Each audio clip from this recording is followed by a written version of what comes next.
இன்றிலிருந்து நம்முடைய ஒரு புதிய பாதை, ஒரு புதிய இயக்கம், ஒரு புதிய பொலிட்டிக்கல் மூமெண்ட் அடிப்படையிலிருந்து ஒரு புதிய பரிமாணத்தோடு பார்வையோடு பார்க்கக்கூடிய ஒரு விதத்தில் தான் நம்முடைய மூமெண்ட்டை நம்ம ஆரம்பிக்கணும். நீங்கள் எல்லோரும் சேர்ந்து இணைஞ்சு அதை ஆரம்பிக்கணும் அப்படிங்கிறது என்னுடைய பெரிய ஆசைங்க.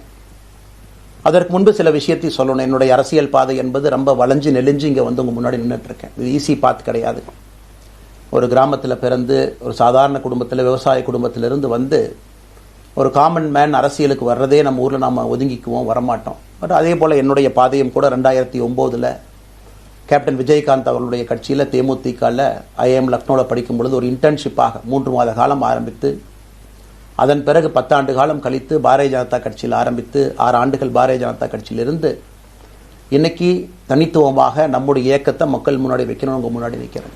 25 வயசில் எனக்கு அந்த இன்டர்ன்ஷிப் திரு விஜயகாந்த் அவங்ககிட்ட செய்கிறக்கு ஒரு பெரிய பாக்கியம். அன்னைக்கு அரசியல்னால் என்னன்னே தெரியாமல் ஒரு புதிய அரசியலை தமிழகத்தில் கொண்டு வர முடியுமான்னு யோசித்த தருணம்.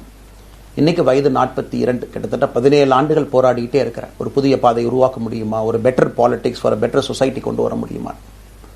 அதே நேரத்தில் நிறைய யூகங்கள், நிறைய பேர் நிறையா சொல்கிறனால இதே டெல்லியில் ஆகஸ்ட் 24 2020 பிஜேபியில் இணைய வரும்பொழுது சூப்பர் ஸ்டார் ரஜினிகாந்த் அவங்க எனக்கு ஃபோன் பண்ணாங்க.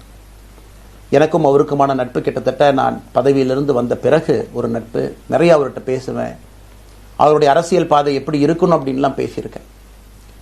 அப்போ திரு சூப்பர் ஸ்டார் அவர்கள் இங்கே டெல்லியிலிருந்து திரும்ப வரணும், அவருடைய இயக்கத்தில் இணைய வேண்டும் என்ற வேண்டுகோளை ஆகஸ்ட் 24 ஒரு நாளைக்கு முன்னாடி பிஜேபியில் சேரும் பொழுது வைத்த பொழுது 3 விஷயம்தான் என் கண் முன்னாடி இருந்துச்சுங்க. தமிழ்நாட்டுக்கு எது நல்லது, அது எந்த மாற்று கருத்தும் இல்லை. சூப்பர் ஸ்டார் அரசியலுக்கு வர்றதுதான் தமிழ்நாட்டுக்கு நல்லது.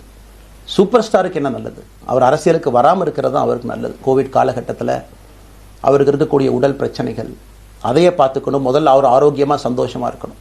அண்ணாமலைக்கு எது நல்லது, பாரதிய ஜனதா கட்சியில் இணைகின்றேன் என்கின்ற வாக்குறுதியை திரு சந்தோஷ் ஐயா கிட்ட கொடுத்தேன், ஒரு ப்ராமிஸ் கொடுத்தேன். அதை பிரேக் பண்ணக்கூடாது அப்படிங்கிறதுல நான் தெளிவாக இருந்தேன். ஸோ 3 கான்ஃப்ளிக்ட் இங்கே இருக்கும் பொழுது, ஸோ ஒரு நாள் இந்த கட்சியில் இணைவதற்கு முன்பாகவே முழு கான்ஃப்ளிக்ட்.